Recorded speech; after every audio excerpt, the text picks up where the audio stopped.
দীক্ষার 1 বছর আগে থেকে আমি আশ্রমে যাতায়াত করি। এখন যে আগরতলায় যে আশ্রম রাজ্যিক সৎসঙ্গ বিহার, সেটা হয়েছিল তারপরে। তার 1 বছর আগে আমি একটা কেন্দ্রঘর ছিল, সেই কেন্দ্রঘরে আমি যাতায়াত করতাম প্রতিদিনই বিকেল বেলায়।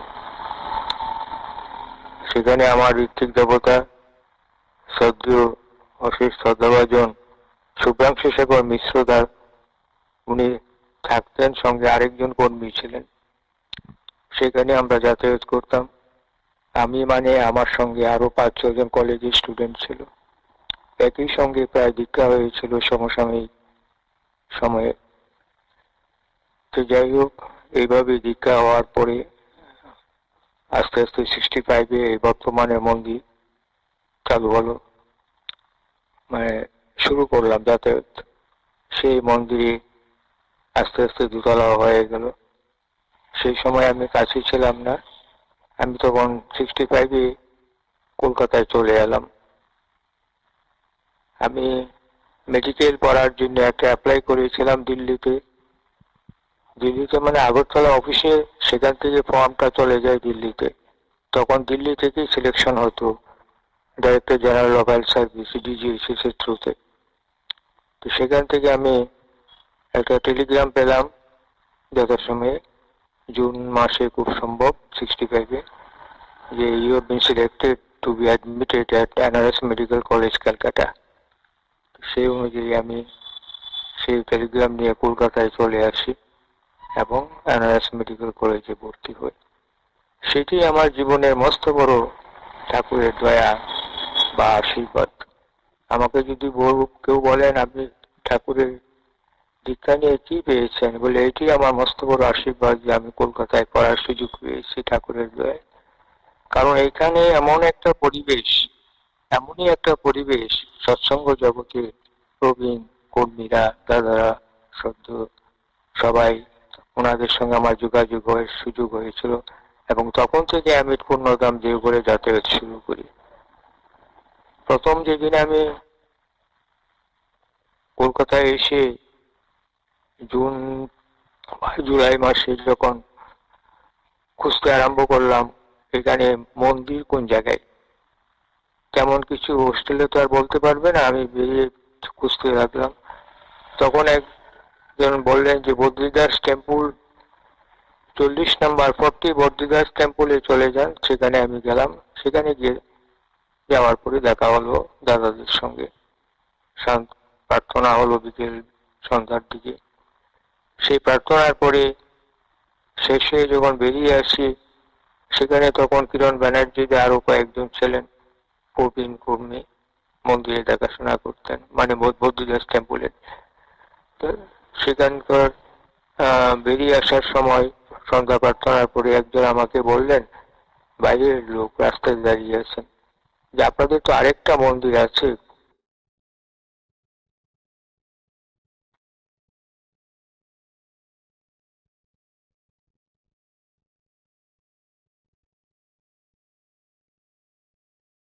দাদা, মানে নেটের জন্য তো একটু সমস্যা আছে বোধহয়, সাউন্ডটা যেন মাঝে মাঝে কেটে কেটে আসছে, একটু দেখবেন দয়া করে দাদা।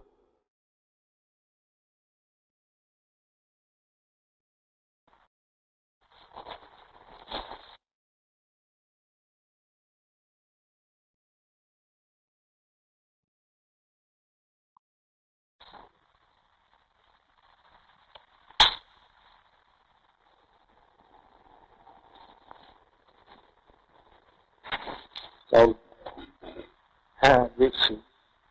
এখন ভালো শুনতে পাচ্ছেন একটু? হ্যাঁ দাদা, এখন শোনা যায়, পরিষ্কার আছে।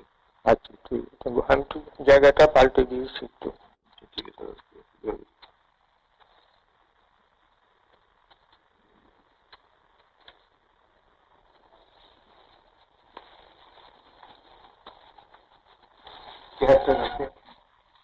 হ্যাঁ, ঠিক আছে, বলছি।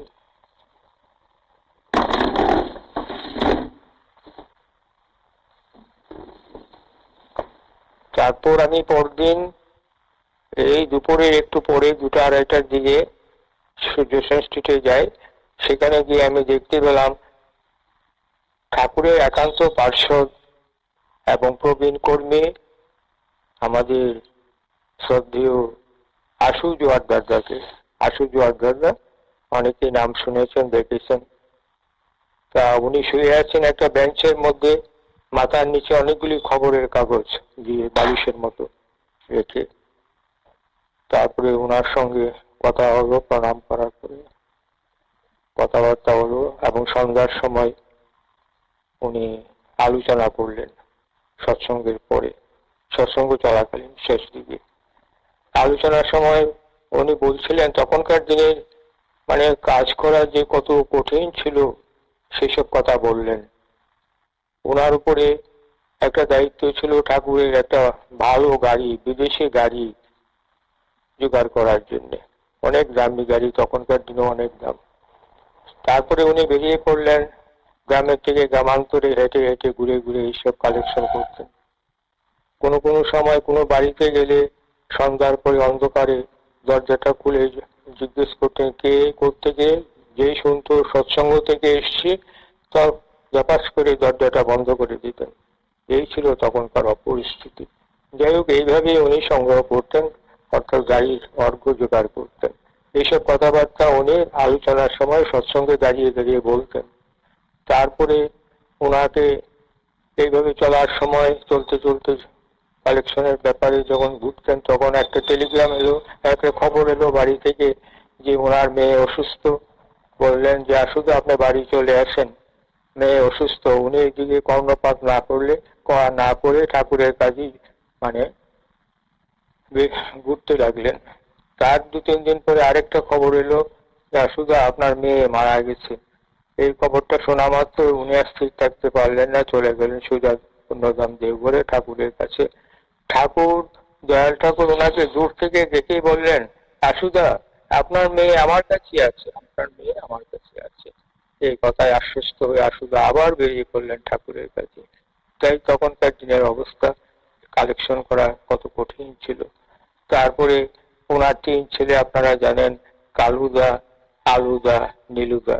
নীলুদা কলকাতায় বরাবর থাকেন, কলকাতায় বরাবর থাকেন।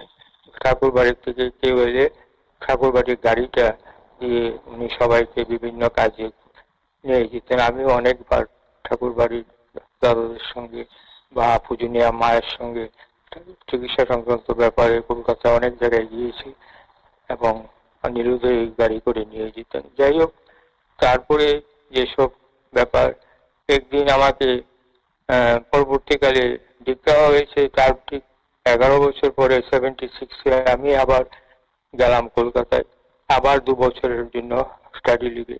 তখন গিয়ে আমি রেগুলার 68 মন্দিরে যেতাম, এবং সেখানে শ্রদ্ধেয় সঞ্জীব দা এবং আমার দাতা যিনি ভিত্তিক দেবতা, অর্থাৎ আমাদের ব্রহ্মাবধূ দারুদার সঙ্গে দেখা সাক্ষাৎ হতো, কথাবার্তা হতো। আরো অনেকে ছিলেন তখন 68 মন্দিরে। একদিন সন্ধ্যার সময়, তখনই এই কয়েকদিন বাদে 76-এ শ্রদ্ধেয় আমাদের সঞ্জীব মন্ডল দা আমাকে বললেন, সন্ধ্যা প্রার্থনার পরে বেরিয়ে হঠাৎ বললেন, বলে চলেন ওই বাড়িতে চলেন। আমি বললাম কোন বাড়ি? উনি বললেন যে 67-এর বাড়ি, ষোড়শী ভবন, চলুন ওইখানে আমি যাবো, শিশু বর্দা ওইখানে আসেন সবাইকে নিয়ে। তারপর ওনার সঙ্গে আমি গেলাম। ওনার সঙ্গে যাওয়ার পরে আমার দাদার সঙ্গে কাছে গিয়ে সবাই আমরা দুজনই বসলাম। বসা করে আচার্য দেখছি, তখন আচার্য দেব অনেক পূজ্যবাদ শ্রী দাদার সঙ্গে যোগাযোগ, কথাবার্তা হলো, অনেক কথাবার্তা, প্রায়ই যেতাম তারপরে দাদার কাছে। এইভাবে ঠাকুর পরিবারের সঙ্গে কাছে মিশার একটা সুযোগ হলো, কাছে যাওয়ার একটা সুযোগ হলো। দীক্ষার 12-11 বছর পরে তখন তো ঠাকুর বাড়ি যেতাম ঘন ঘন 65 থেকেই, আর ঠাকুর প্রণাম করে, বদ্ধ প্রণাম করে, তারপরে পূর্ণিমা পূজনীয়া মায়ের ঘরে প্রণাম করে আমরা চলে আসতাম, আর পার্শ্বদের সঙ্গে পাশে গিয়ে গিয়ে বসতাম। তা এইভাবে বিশেষ করে শরৎচন্দ্র আলদারদা, আরো যারা যারা ছিলেন, মানে দেবীদা, আমাদের ননীগোপাল চক্রবর্তীদা, তারা কাছে গিয়ে দাঁড়িয়ে থাকতাম, তাদের কথা শুনতাম, ভালো লাগতো। এইভাবে আমার দিন কাটছিল। তারপরে আস্তে আস্তে কিন্তু গুরু পরিবারের দাদাদের সঙ্গে কাছে যাওয়ার মতো সুযোগ তখন আমার হয়নি, বা আমি চেষ্টাও করিনি। আসলে তখন একটা অন্য ভাবেই থাকতাম, বাড়ি যেতাম, ঠাকুর প্রণাম করে, সবাইকে প্রণাম করে ঘুরে ফিরে সারাদিন আনন্দ থেকে আবার রাতে ট্রেনে চলে আসতাম। রাতের ট্রেনে শনিবার রাতে যেতাম, সকালে গিয়ে পৌঁছতাম, আর সারাদিন আনন্দ মধ্যে থেকে আবার সন্ধ্যা রাতে আবার রাতে ট্রেনে চলে আসতাম। কাজে কোনো অসুবিধা ছিল না, একটা ব্যাগ নিয়ে চলে যেতাম, থাকার কোনো ব্যাপার নেই। তা এইভাবে আমার দিন কাটছিল, আর খুব ভালো লাগতো। মাঝে মাঝে কলেজে অন্যান্যদের সঙ্গে বা অন্যান্য বন্ধু যারা অন্যান্য কলেজে পড়াশোনা করতেন তাদেরকে সঙ্গেও যেতাম। তো এইভাবে আমার মানে আসা যাওয়া চলতো। তো দাদার এখানে 67-এ বাড়িতে যাতায়াত করতাম বিভিন্ন কাজের জন্য। আচার্য দেবশিষ্য বর্দা আমাকে বিভিন্ন কাজের দায়িত্ব দিতেন। কোথাও কোথাও যেতে হতো, ডাক্তারের কাছে যেতে হতো, পূজনীয়া মা, বর্তমান আচার্যদের, আরো এইভাবে অনেক জায়গায় যেতে হয়েছে। এগুলি বর্দার আশীর্বাদ নিয়ে আশীর্বাদে আমি নিজে আমি যাতায়াত করতাম। তা আর আচার্য দেবের কাছে গিয়ে দাদার কাছে গিয়ে বসে থাকতাম। পূজনীয়া মা একবার অসুস্থ হলেন, সেখানে একটা নার্সিং হোমে একদিন দাদা বললেন আমাকে, তো ওখানে যাই। সঞ্জিত গেলেন, আবার নীলুদত্ত গাড়ি চালান। এইভাবে মাকে নিয়ে হাসপাতাল থেকে, নার্সিং হোম থেকে ডিসচার্জ করে চলে এলেন যাওয়ার 67-এর বাড়িতে। তখন সিসি বর্দা আমাকে বললেন, তুমি 7 দিন এখানে থাকো। মার মানে পূজনীয় মার আসা যাওয়ার একটু কাজ ছিল সেখানে, সেই কাজটার জন্য আমাকে 7 দিন থাকতে হতো, হয়েছিল। যাই হোক, এইভাবে আমার একটা মস্ত বড় সুযোগ হয়ে গেল, গুরু পরিবারের কাছে থাকার, কথা শোনার, বসার একটা সুযোগ হয়ে গেল। এইটি আমার জীবনের মস্ত বড় প্রাপ্তি। প্রত্যেকের কাছে আমি খুব আপন হয়ে গেলাম। তারপরে আমাদের তারা আমাকে নাম ধরেই ডাকতো। আমার খুব ভালোই লাগতো, খুব ভালো লাগতো কাছে বসে কথাবার্তা শুনতাম। এবং বর্দার কাছেও আমরা সারাদিন এইভাবে থাকার পরে সকাল বিকেল বেলাটা প্রার্থনা সময় বর্দার মানে চৌকিতে বসতেন, আর আমরা সবাই কয়েকজন নিচে বসে প্রার্থনার সময় প্রার্থনা করতাম। তো এইভাবে আমি খুব ভালোই লাগছিল। আর এইভাবে আমার 2 বছর কেটে গেল। তো যাই হোক, আর কি বলবো, মানে জীবনে একটা মস্ত বড় সুযোগ আমার এসেছিল। এই কলকাতা পড়াশোনার ব্যাপারে যেতে পারাটাই আমার জীবনে মস্ত বড় সুযোগ এসেছিল। গুরু পরিবারের কাছে যাওয়ার, তাদের কথা শোনার, ইষ্ট প্রসঙ্গ শোনার, এটা আমার জীবনের মস্ত বড় প্রাপ্তি। আর যেদিন প্রথম গিয়েছিলাম, ঠাকুরের পাশে কয়েকজন বসে আছেন, সেই বসে আছেন তারা তারা আপনারা জানেন সবাই কারা কারা তখন অনুলেখক ছিলেন। প্রফুল্ল কুমার দাস দা, ননী দা, বা দেবী দা, বা সবচেয়ে আরো বয়স কম তিনি হলেন মানে আমাদের শ্রদ্ধেয় মণিলাল চক্রবর্তী দা। মণিলাল চক্রবর্তী দা, যার বয়স এখন 90-র উপরে, তিনিও সেখানে তখন ছিলেন। এরপরে মণিলাল চক্রবর্তীদার ঘরই আমি বেশিরভাগ যেতাম। তিনি তখন জ্যোতি আশ্রমের ওই শেষ ঘরটায় থাকতেন। তখন জ্যোতি আশ্রমের ঘরগুলো ছিল খড়ের ঘর এবং মাটির ভিটি এবং খড়ের ঘর। সেই ঘরটা তো আমি যেতাম। এরপরে মণিলাল চক্রবর্তীদা একটা বিয়ের পরে উনি চলে এলেন, মানে পাশাপাশি পোস্ট অফিস দিয়ে দারোয়ান নদীর দিকে যেতে ডান দিকের একটা বাড়িতে, সামনে একটা ছোট্ট কোয়ার্টারের মতো, এখানে উনি বহু বছর ছিলেন। পরবর্তীকালে নিজ বাড়িতেও চলে গেলেন, কাছাকাছি বাড়ি করেছিলেন। তা মনিলালদার সঙ্গে আমার সবচেয়ে বেশি মেলামেশা, মানে কাছে বসা, অন্যান্য খবরাখবর, কারণ ওনার বিয়ের আগের থেকে আমার পরিচয়। তারপরে তখন আমি স্টুডেন্ট, আমাদের হোস্টেলে মেডিকেল কলেজে উনি আসা যাওয়া করতেন। বিয়ে করে প্রথম সন্তান হলো আমাদের হাসপাতালে, দ্বিতীয় সন্তান হলো আমাদের হাসপাতালে, আর তৃতীয় সন্তান ডেলিভারি হয়েছিল। তো যাই হোক, ওনাদের সঙ্গে থাকার একটা কথা বলার সুযোগ, খুব সান্নিধ্যে ওনারা যার জীবন কাটিয়েছেন, মহামূল্যবান জীবন ওনাদের কথা আমরা এখন অনলাইনে মাঝে মাঝে শুনি। তো এই হচ্ছে ঠাকুর পরিবারের কাছে যাওয়া এবং অন্যান্যদের কাছে থাকার ব্যবস্থা চলার ইচ্ছা প্রকাশ, মানে সবটা আদান প্রদান হতো, ভাব বিনিময় হতো। তা এইভাবেই আমার সময়টা কাটছিল। আর পরবর্তীকালে আমরা তো কি বলবো, আমি মেডিকেল স্টুডেন্ট, আমার ইচ্ছা সবসময় দেওঘরে চলে যেতাম। 9 টাকার টিকিট কেটে আমি হাওড়ার থেকে শিয়ালদা থেকে দেওঘরে চলে আসতাম। সঙ্গে একজন থাকতো বা দুজন থাকতো, অনেক সময় একাও এসে গেছি। তারপরে আমার ইচ্ছা, মানে যেটা বলছিলাম যে চিকিৎসা সংক্রান্ত ব্যাপারটা এখানে কি হয়, কেমন ভাবে হয়, কারা করেন, দেখার খুব একটা ইচ্ছা হলো। আমি মনমোহনী গ্রামে ঢুকে, তখন মনমোহনী গ্রামে আপনারা জানেন সবাই বড়াল বাংলো এদিকে, আর ওইদিকে মনমোহনী গ্রামে দুটো বাড়ি ছিল তখন। ঠাকুর যখন পূর্ণগ্রাম দেওঘরে আসেন, এখন অবশ্য মনমোহনী গ্রামটার মানে কি বলবো, আনন্দবাজারের তো পেছন দিকে, আর ডান দিকে কিছুটা সংস্কার হয়েছে এবং বাম দিকে অনেকটা ছোটখাটো বিল্ডিং, রুম গুলো আরো অনেক হয়েছে। আর সামনের দিকে দেখতে পুরনো মনমোহনী গ্রামই দেখতে মনে হয়।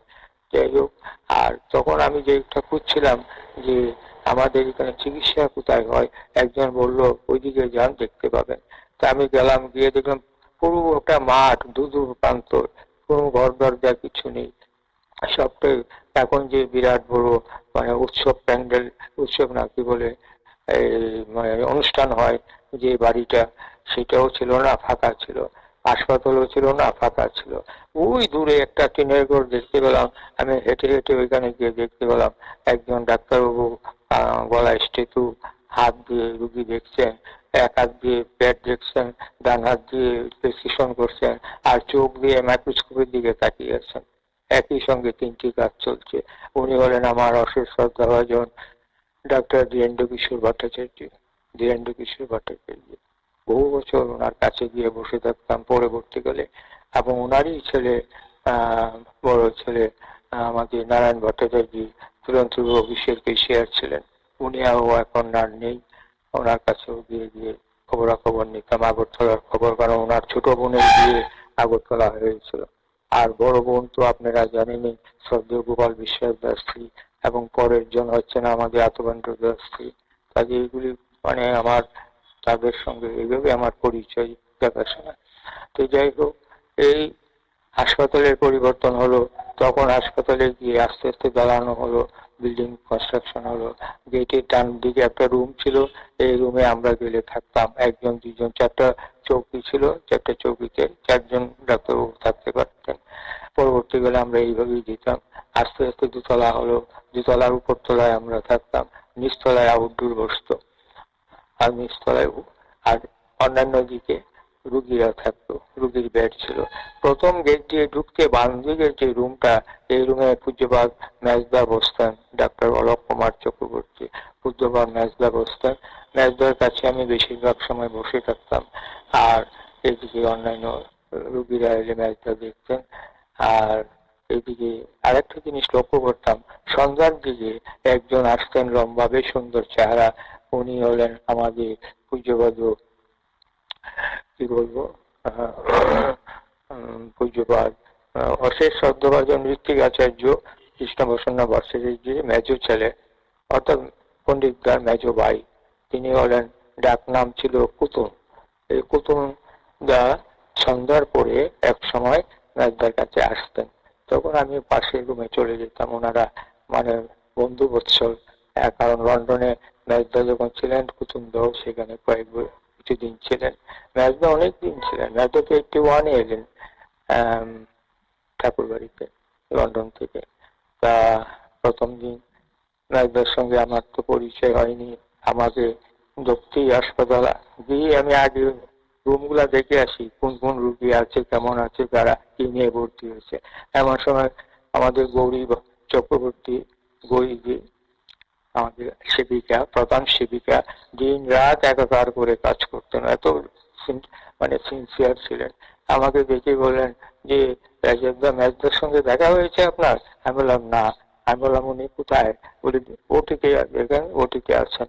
আমি গিয়ে মেজদার সঙ্গে দেখা করলাম। প্রথম দেখে আমাকে বললেন, তুমি কোথায় আছো, কি করো, কেমন আছো, ইত্যাদি ইত্যাদি।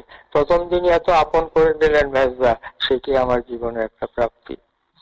তারপরে যখনই আমি দেওঘরে যাই, মেজদার ঘরে গিয়ে বেশ কিছুক্ষণ বসে থাকি। আগে আচার্য দেবের দাদার কাছে বসে, তারপরে মেজদার কাছে গিয়ে বসে থাকি। এত আপনজন মনে হয়। এবং গেদি বললেন, তোমার শরীর কেমন আছে, তোমার ব্লাড সুগার এখন কত, ইত্যাদি ইত্যাদি অনেক কথাবার্তা হতো। যাই হোক, এটা নিজেদের মধ্যে কথা হতো। যে কথাটা বলছিলাম, এইভাবে হাসপাতাল চলছিল।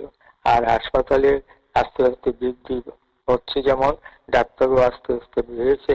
আগে ছিলেন মেজদা, আর আমাদের গুয়াহাটির প্রণব বোরাদার ভাই প্রশান্ত বোরাদা ডাক্তার, উনি ঠাকুর বাড়িতেই থাকতেন এবং অত্যন্ত কি বলবো নিষ্ঠাবান কর্মী ডাক্তার হিসেবে, এবং একান্ত ভক্ত বলতে গেলে শ্রী শ্রী বর্দার নির্দেশ মতো কাটায় কাটায় পালন করতেন রুগী দেখার সময়, এবং সেইভাবে চলতেন। অত্যন্ত মানে কি বলবো প্রচার বিমুখ নীরব কর্মী প্রশান্তদা।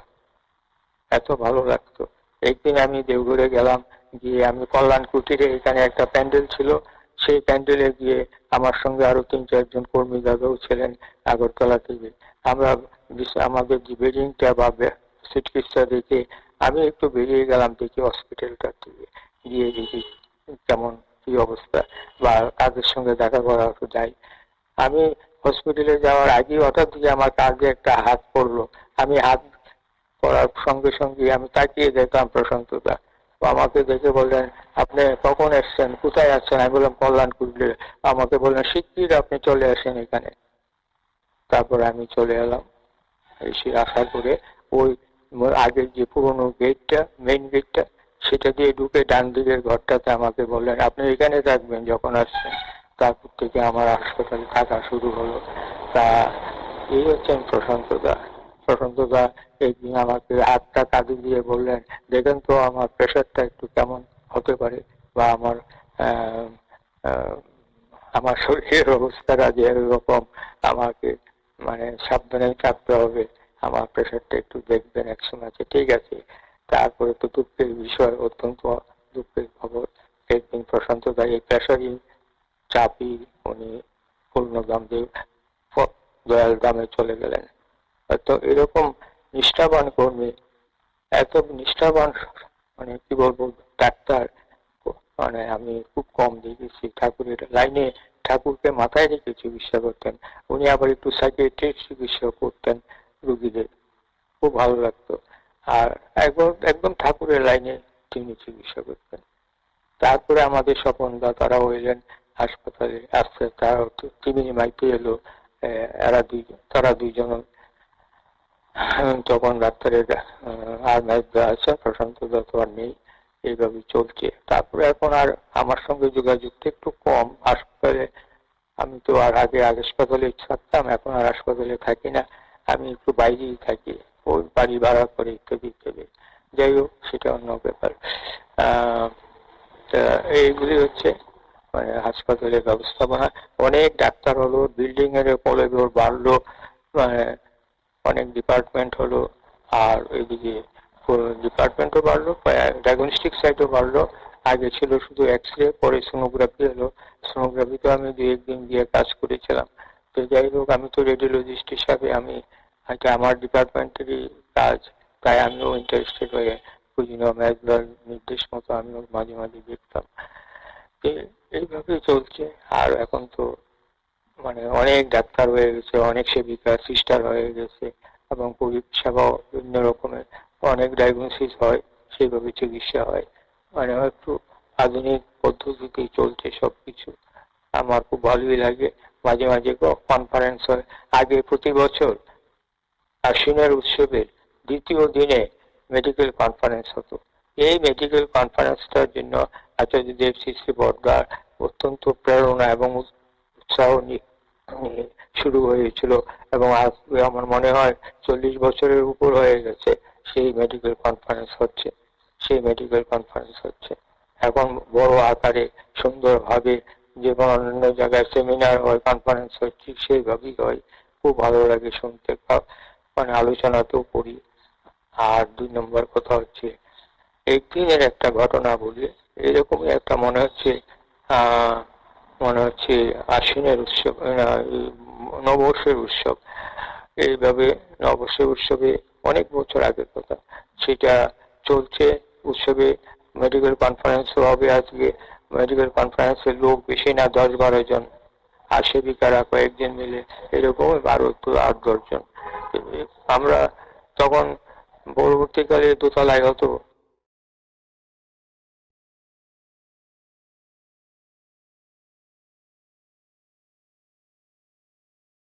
প্রথম এই রুমেই ম্যাচটা বসতেন, চারপাশে আমরা বসে থাকতাম। আর সবাই সেবিকা এবং অন্যান্য হসপিটালের কর্মীরাও বসত।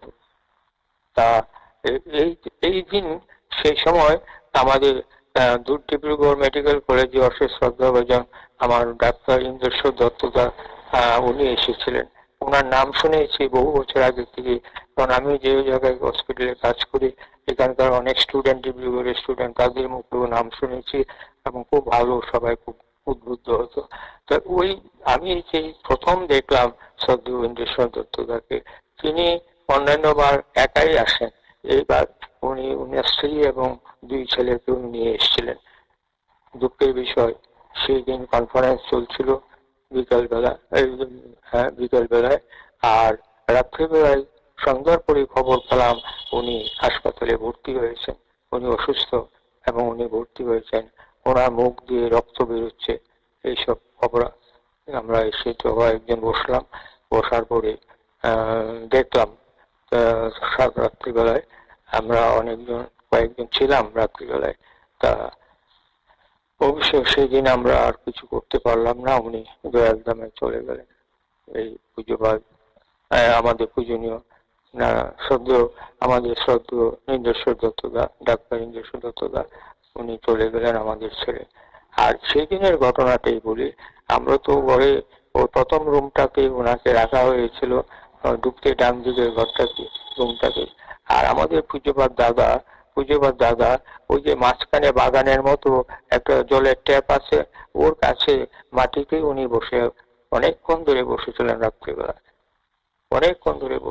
রাত্রিবেলা, এই চিকিৎসা চলাকালীন সময়ে পূজ্যপাত দাদা। তারপরে পরের দিন আমরা চলে আসব। তিনি আমাকে বলল, তুমি আমাদের কলেজেরই ছাত্র। আমি পাশ করে বেরিয়ে যাওয়ার পরে তারা আমাদের রুমেই থাকতো 4 জন। চৌধুরী চৌধুরী আমাদের একজন ডাক্তার ছিল, বিশ্বরঞ্জন চৌধুরী, সমীর আদব এবং আরো কয়েকজন ছিল। এরা পরপর আমাদের এই রুমটাতে, হোস্টেলের 3 তলায় দক্ষিণ দিকের রুমটাতে, 70 নম্বর রুমে, এই রুমের খবরাখবর পূজ্যপাত দাদা সবসময় নিতেন। কারা কারা থাকে, কি হয় এখানে আলোচনা হয়, সৎসঙ্গ হয়, মানে বিভিন্ন বিষয় নিয়ে আলাপ আলোচনাও চলে। মানে ঠাকুর বাড়ির লোকরাই, এই মানে দীক্ষিতরাই সেখানে বরাবর ছিল। আমি থাকার পর থেকে এটা আমি প্রথম শুরু হয় 65-এই শুরু হয় হোস্টেলটা নতুন। আর সেখান থেকে পরপর এত বছর ধরে এটা একটা সৎসঙ্গী রুম হয়ে গেছে। আর আচার্য দেবশ্রী দাদা সবসময় এই রুমের খবর রাখতেন, কারা কারা আছে এখানে। তারপরে সদাপ্রিয় আরো অনেক পরে এসছে হোস্টেলে। তো যাই হোক, খুব ভালো লাগে এদের সঙ্গে আমার পরিচয়। আমি যাদেরকে দেখেছি, তিনি সদাপ্রিয়, বিশ্বরঞ্জন চৌধুরী, সমীর আদব, এদেরকে দেখেছি। পরবর্তী গেলে অন্যরা এসে থাকতো। তো যাই হোক, যে কথাটা বলার ছিল, এই যে আমাদের শ্রদ্ধেয় ডাক্তার ইন্দ্রেশ্বর দত্তদা চলে গেলেন, তারপর দাদা বললেন যে ওনার পরিবার এবং 2 ছেলে, তাদেরকে তিনি স্বপনদাকে বলছিলেন, স্বপনদা গিয়ে কলকাতা গিয়ে এয়ারপোর্টে একবারে তুলে দিয়ে এসেছেন ডিব্রুগড়ে যাওয়ার পথে। এটা আমার মনে আছে। আর যে কথাটা বলছিলাম, ইন্দ্রেশ্বরদা চলে যাওয়ার পরের দিন তিনি আমাকে বললো, চলেন রায়চকদা, শ্রী বদ্দার কাজ রুমে গিয়ে দেখা করে আসি। আমরা তো চলে যাব কাল সকালে, কাজে আমরা সন্ধ্যার পরে রাত্রিবেলা বদ্দার ঘর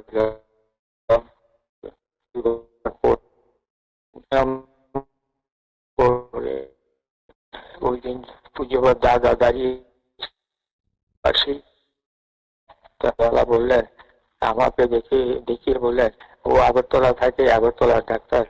আর তারা সারাদিন কালকে কালকে অনেক রাত পর্যন্ত ওরা খাটাখাটুনি করেছে পুলিশ দাদা ইন্দ্রসুদ্ধর অসুস্থতার কারণে। তো যাই হোক, এইভাবে আমরা প্রণাম করে বেরিয়ে এলাম।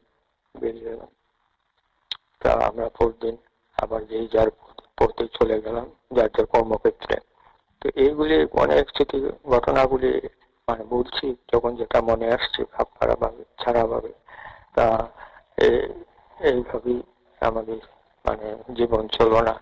ভালো লাগে সেই সব কথা বলতে গেলে, ভালো লাগে। আর এখন যে আমাদের যে কাজকর্ম, এখন যে আমাদের কর্মধারা, আমাদের কর্মধারার ভেতরে ঠাকুরের ভাবটাকে সবসময় বজায় রেখে চলতে হবে। আর পরবর্তী জেনারেশনের জন্য আমরা রেখে যেতে পারি এরকম কিছু দিয়ে যাওয়া উচিত। তাই ছোটদেরকে সঙ্গে নিয়ে সব কাজের সঙ্গে যুক্ত হয়ে যে পঞ্চবিধি পালন করার পরে তাদেরকে সেই কাজে এগিয়ে দিতে হবে।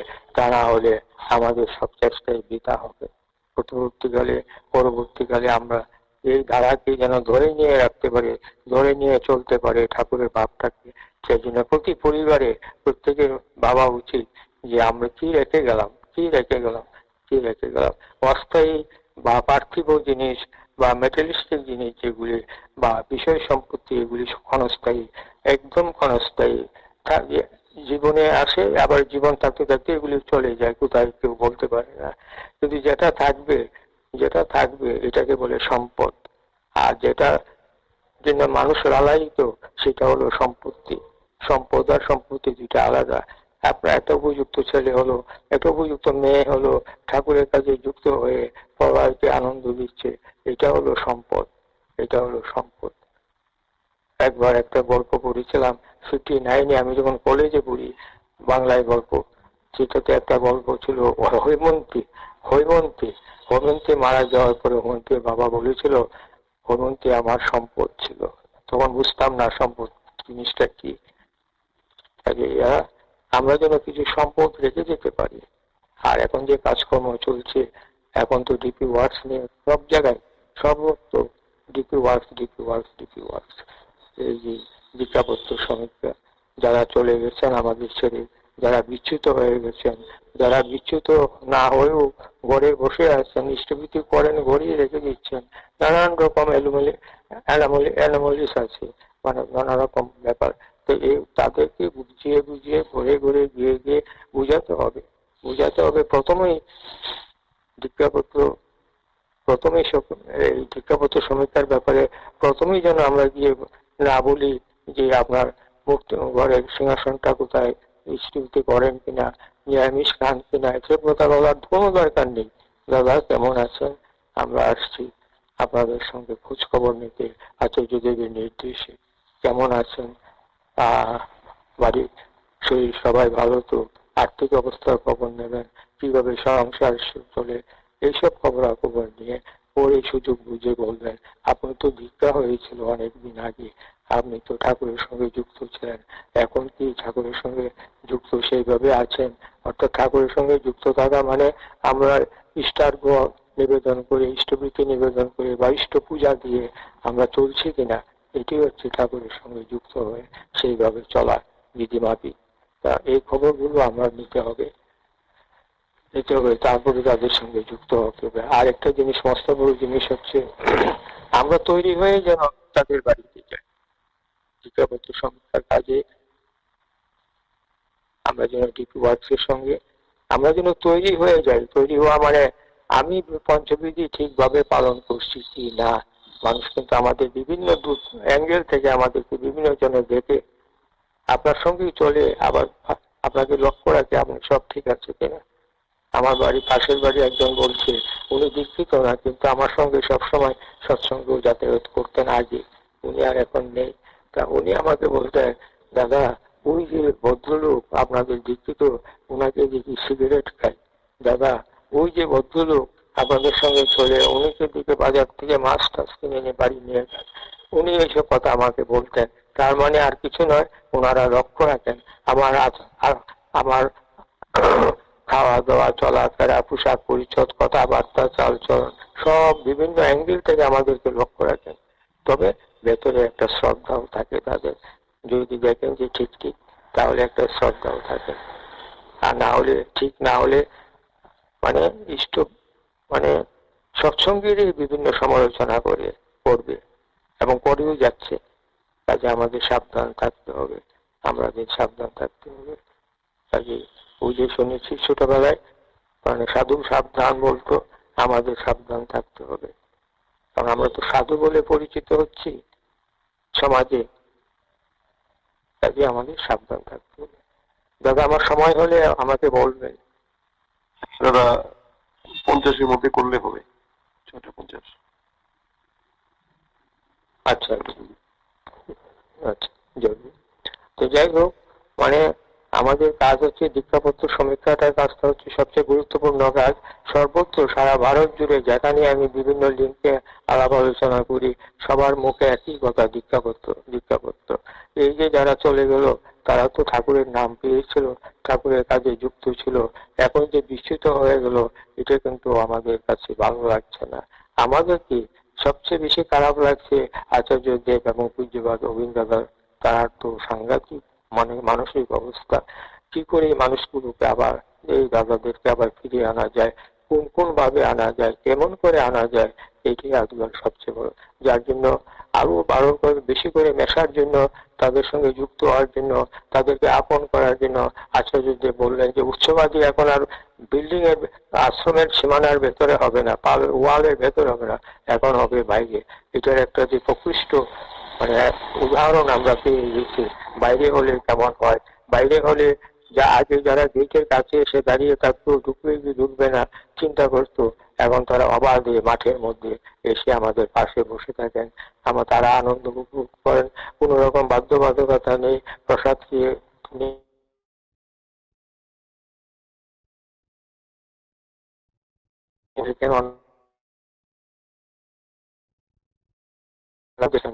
কি পরিমাণ লোক হচ্ছে, কি পরিমাণ লোক হচ্ছে। একবার 60 বাইরে হলে হয় কি, মানুষ অবাধে আমাদের সঙ্গে মিশতে পারে। একবার দুর্গাপুরে উৎসব হয়েছিল 78-এর নববর্ষের উৎসব, আপনারা জানেন অনেকে। নববর্ষের উৎসবটা দুর্গাপুরে হয়েছিল 78-এ। সেটাই বোধহয় প্রথম আশ্রমের বাইরে উৎসব। আমি গিয়েছিলাম সেই উৎসবে, তখন আমি 68 মন্দিরে থাকতাম। তাই যাই হোক, গিয়ে দেখলাম যেখানে খোলা মাঠ, গান্ধী ময়দানে উৎসব হচ্ছে, মাঠের মাঝ দিয়ে একটা পিচ রাস্তা চলে গেল এদিক ওদিক। তারপরে রাস্তার এক পাশে প্যান্ডেল, উৎসবের প্যান্ডেল, সবকিছু হচ্ছে অনুষ্ঠানাদি। শিশু বড়রা তখন ছিলেন সেই উৎসবে, সবাইকে নিয়ে গেছিলেন। কারণ ছুটুকদির শ্বশুর বাড়ি হচ্ছেন পূজনীয়, ছুটুকদির শ্বশুর বাড়ি হচ্ছেন দুর্গাপুরের ছোট জামাইবাবুর বাড়ি। তো যাই হোক, সেখানে সবাই গেছিলেন। তা খুব আনন্দ হয়েছিল মাঠে সেইগুলোতে। আর রাস্তার ওই পাশ দিয়ে, পিচের রাস্তার ওই দিকে অনেক লোক দাঁড়িয়ে আছে। তারা কি দেখছেন জানেন? তারা আনন্দবাজার অত বড় কড়াই দিয়ে কি করে রান্না করে, কি করে মানে এত এত বস্তা চাল ঢেলে দিচ্ছে, মানে একটা উঁচু বইয়ের মতো উঠে চাল ঢেলে দিচ্ছে। সমস্ত কিছু দেওঘর থেকে এসেছিল, কড়াই টড়াই সব। হ্যাঁ ঠিক আছে, আমি হচ্ছে বন্ধ করে দেবো। মানুষ উৎসবে এসে বাইরের যারা সৎসঙ্গে না, কোন জিনিসটা তার মনে লাগলো, কোন জিনিসটা তার আনন্দ দিল, কোন জিনিসটাতে সে খুশি হলো, এটা কিন্তু একটা বিরাট ব্যাপার। কোন জিনিসে সে আকৃষ্ট হলো বা ঠাকুরের আশ্রয় নিতে, আশ্রিত হতে ওর ইচ্ছা প্রকাশ করলো। কাজে সবাইকে আমার উচিত সবাইকে আদর করে তাদেরকে ডেকে আনা, যোগদান করতে। আর কি পরিমাণ লোক হয় এই সম্বন্ধে আমি আর বলছি না। আপনারা সবাই গুয়াহাটি উৎসবের কথা, 4 ফেব্রুয়ারির উৎসবের কথা জানেন। সেই অসম্ভব ব্যাপার ছিল সেটা, কি পরিমাণ লোক হয়। আর আরেকটা কথা বলছি, সেটা হচ্ছে আমরা বলে গেলাম, খুব ইম্পর্টেন্ট, এটি হচ্ছে মূল কথা। আমরা তাদেরকে সবাইকে কাছে টানতে হলে আমাদের আগে চরিত্র গঠন করতে হবে, আমাদের বলিষ্ঠ চরিত্রের অধিকারী হতে হবে। আর সৎসঙ্গের এখন কার্যকলাপ সব যুবকদের দ্বারাই হচ্ছে, সারা ভারত জুড়ে যুবকদের দ্বারাই হচ্ছে। যুবকরা আমাদের সম্পদ, যুবকরা আমাদের সম্পদ, তারাই সৎসঙ্গকে এগিয়ে নিয়ে যাবে। একবার একটা মানে আমাদের শহরে একটা মস্ত বড় কি বলবো রামকৃষ্ণ মিশনের আশ্রম আছে, সেখানে মহারাজ এসেছিলেন, সর্বভারতীয় মহারাজ। একটা মেডিকেল একটা সেকশনে একটা যন্ত্র বসানো হবে, এক্স রে মেশিন। আমাকেও খবর বলেছিলেন, তারা নিমন্ত্রণই করেছিলেন, আপনি আসবেন। আমিও গেছিলাম সেখানে। প্রেসিডেন্ট মহারাজ অত্যন্ত, এইটুকুই বললাম, ভাবে বললাম। আর কথা হচ্ছে ভালো লাগলো সত্য আমেরিকার চেষ্টায় আমি আগে 2-4টা কথা বলার চেষ্টা করেছি। জয় গুরু, সবাইকে আমার রামনন্দী।